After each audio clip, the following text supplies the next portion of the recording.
Welcome back to the Chocolate Touch. When we left off, John had just run out of orchestra practice because he was trying to play his trumpet and it turned to complete chocolate. So here we are with chapter 9. Oh, the shame of it! The humiliation! John wept breathlessly as he ran, shocked and frightened, indignant and angry at the world that had suddenly turned against him. Mean old things, John thought, blaming Miss Plimsoll and Mrs. Quaver for his failures, even though nothing that had happened to him had been their fault in any way. Horrible old school, he thought, even though he had liked school until that morning. Hateful Susan, he thought, even though he knew at the same time that he was really longing for her to be friendly with him again. Through the window, Mrs. Midas saw John coming up the pathway. "Hello, John dear," she called from the living room. "You're home early today. How nice. As a reward, there'll be a piece of chocolate after supper." "I hate it!" John shouted. He was crying too hard to say anything else for a moment. When she heard the sound of his voice, Mrs. Midas rushed into the hallway. "Why, what's the matter, dear?" she asked, putting her arm around him. John twisted away from her grasp, ran past her, and started up the stairs towards his bedroom. "Susan doesn't want me at her birthday party," he said as he went.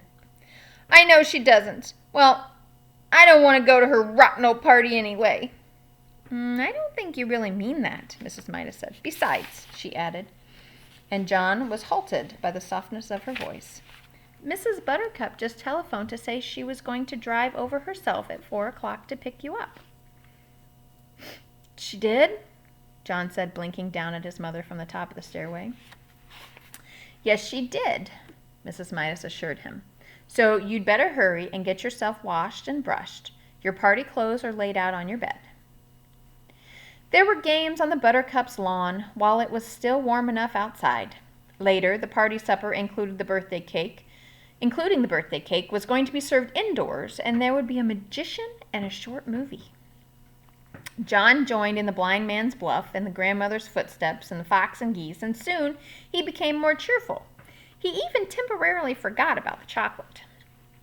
Susan looked very pretty. Her yellow curls had been brushed so hard that they looked silkier than ever. She was wearing a big blue ribbon the same color as her eyes. Her cheeks were flushed with excitement, a deeper pink than her new party dress. On her feet were dainty little white socks and white shoes with straps that buttoned. Between games, Susan smiled at John and said, "I'm glad you came." They seemed to be on good terms again. Then Mr. Buttercup approached, bringing a bucket of water from the garage. He set it down in the middle of the lawn without spilling a single drop. "We're going to duck for apples." Susan whispered to John, "The boys against the girls. You can be captain of the boys' team." The two teams lined up for the race, Susan leading the girls and John the boys. "The idea is," Mr. Buttercup explained, "when I say go, not yet, John. Susan and John will run to the bucket. There are 12 apples floating in the bucket and 12 people in the race. Using only their teeth, Susan and John will grab their apple and run back to their lines. As soon as they touch the hands of number 2 runners in the team, Denny and Duncan, Susan and John will go to the end of their line, and Denny and Duncan will run to the bucket to duck for apples. Do you all understand the way it's going to work? All right.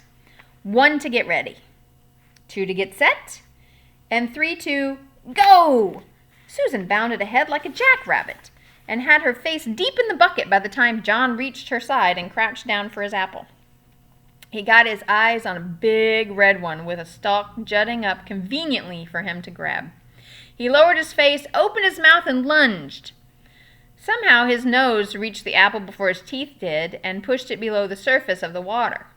John's mouth followed the apple down. Then a terrible thing happened. The clear water of the bucket turned into dark brown sweet liquid chocolate. Susan and John immediately pulled their heads up, but it was too late. Their faces were drenched with chocolate syrup.